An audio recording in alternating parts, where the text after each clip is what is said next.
Under the fading light of a dying sun, the air was thick with smoke and the sour tang of gunpowder. The once bustling village was reduced to rubble and silence, broken only by the distant rumble of artillery echoing across the valley. 3 soldiers moved through the wreckage, their boots crunching glass and gravel, rifles raised, eyes sharp and weary. Sergeant Davis led the way, his face lined with dirt and exhaustion. Behind him followed Corporal Hernandez, quiet and methodical, and Private Riley, the youngest, still carrying that flicker of fear that hadn't yet hardened into numbness. They had been ordered to sweep the area for survivors, though they all knew what that really meant. Check for hostiles, secure the perimeter, and make sure nothing living came back to bite them later. The silence of the place unnerved Riley. Every shadow looked like it might move. Every shape in the smoke could be a threat. Davis motioned for them to halt, raising a hand. There was movement inside a collapsed building up ahead. A flicker, a shift, something. Riley tightened his grip on his weapon, sweat gathering at his brow. He whispered that he saw something, maybe an enemy. Davis nodded grimly, giving the hand signal to spread out. The 3 soldiers fanned around the doorway, the remains of a small home half-eaten by fire. Hernandez took the back window, Riley the left flank. Davis mouthed a silent countdown, and on his cue, Riley kicked the door open. Dust exploded into the air as they swept inside, rifles up. Amid the haze stood a young woman, hands raised, motionless. Her face was streaked with soot, her clothes tattered, but she didn't look afraid. Not exactly.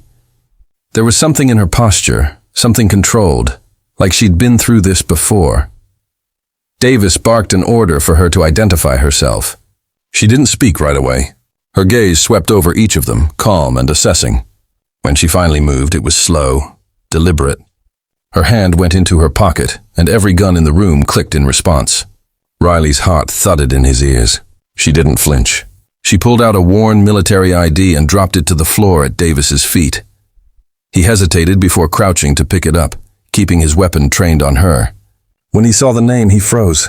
His mouth went dry as he read it twice to make sure he wasn't imagining things.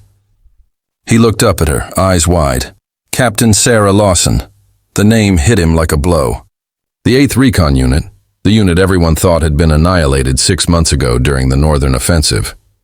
He remembered the reports, the memorial ceremony, the names carved into stone. She wasn't supposed to be standing here. Riley blinked, trying to process it. He stammered something about her unit being wiped out, but the woman, Captain Lawson, only stared at him with eyes that looked older than the rest of her face. She said quietly that not all of them had died. No one spoke for a moment. The dust drifted down around them like ash in a slow snowfall. Hernandez lowered his weapon first, recognizing the weight of what had just happened. Davis followed, shame flickering in his expression. Lawson stepped closer, and for the first time, they noticed the blood seeping through a bandage on her arm.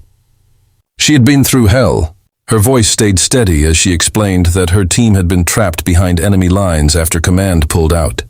Communications went dead, supplies ran dry. They'd fought to hold a ridge so civilians could escape through the valley.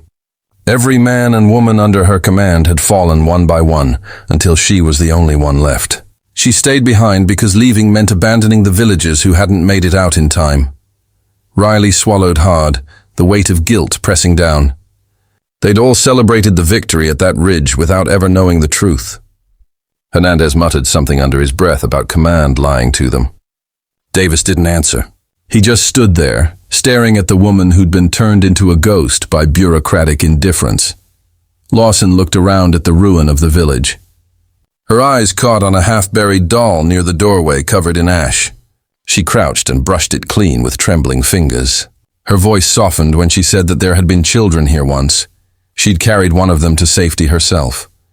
But when reinforcements never came, she realized she had been forgotten. Davis said they hadn't known, that no one had told them. She didn't look at him when she replied that no one ever does. The silence that followed was heavier than any explosion. Riley looked at her, at the torn insignia still barely visible on her jacket, and saw not just a soldier, but something deeper, a person who'd borne the cost of someone else's mistake. Outside, the last light was fading. The sky was the color of old steel, and the wind carried the distant sounds of battle. Davis finally said they should move out before nightfall, but he hesitated, as if uncertain whether to give orders to her. She noticed the hesitation and gave a faint, weary smile. She said she knew the terrain, that she could get them through the minefields faster than their maps could. Her voice carried the quiet authority of someone who'd stopped asking for permission a long time ago. Davis nodded without argument. As they stepped outside, Hernandez glanced at Riley, muttering that it felt wrong, that they'd almost shot one of their own. Riley didn't answer. His thoughts were elsewhere, replaying that moment when he'd nearly pulled the trigger on a woman who'd already lost everything. They moved through the ruins in silence. Sarah led the way, her eyes scanning for danger, even as her steps faltered slightly from exhaustion. Every corner of the village carried ghosts for her. She saw the wall where her medic had been hit, the square where she'd last seen her lieutenant alive, the schoolhouse they'd used as a field station until it was shelled. Riley could see it in her face. She was walking through a graveyard of memories.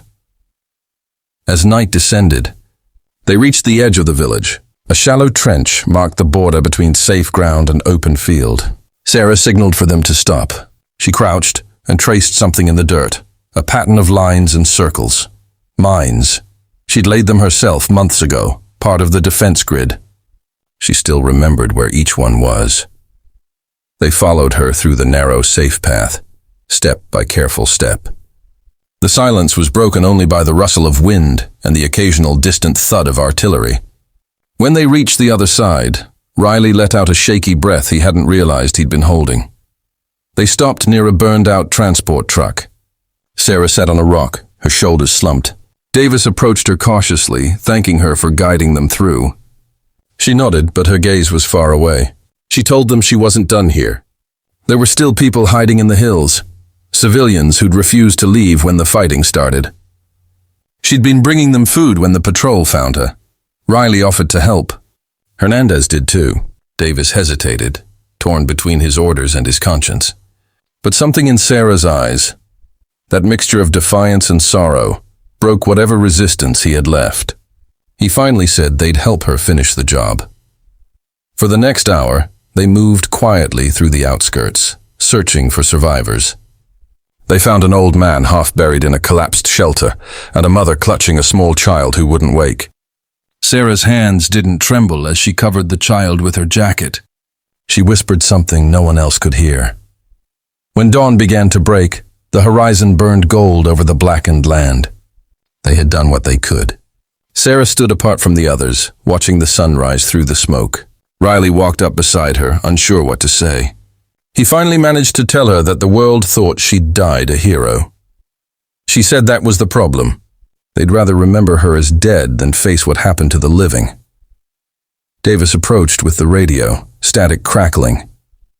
Command was calling for their status. He hesitated, then looked to her. For a moment, it wasn't clear who was in charge.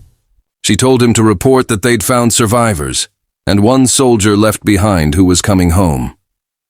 Davis relayed the message. When it was done, they all stood there, watching the light grow stronger. Sarah turned toward them. She thanked them, not as soldiers, but as people who had chosen to see her. She said she'd thought she'd lost everything out there, but maybe not hope. Not completely. As they prepared to leave, Riley looked back at the village one last time. The ruins seemed almost peaceful now, bathed in morning light. He realized that history would probably never tell this story. The story of a woman who stayed behind, who carried the burden of others' survival in silence. They walked together down the road, 4 figures moving through the smoke, no longer separated by rank or doubt. Behind them, the wind whispered through the wreckage, carrying the faintest echo of voices, the kind that only those who fought and lost can hear. And though the world would never truly know who she was or what she had done, they did. Sometimes the bravest are not the ones who charge forward into battle, but the ones who stay when everyone else leaves. The ones who are forgotten by the living, but remembered by the land itself. As the sun rose higher, casting long shadows across the scorched earth, Captain Sarah Lawson walked with her head high, not as a ghost of a lost war, but as its silent witness, the proof that courage doesn't always roar. Sometimes it simply endures. They had pointed guns at her once, ready to end a life they didn't understand. But now they followed her, not because they had to, but because they knew who she really was. And for the first time in a long time, she wasn't walking alone.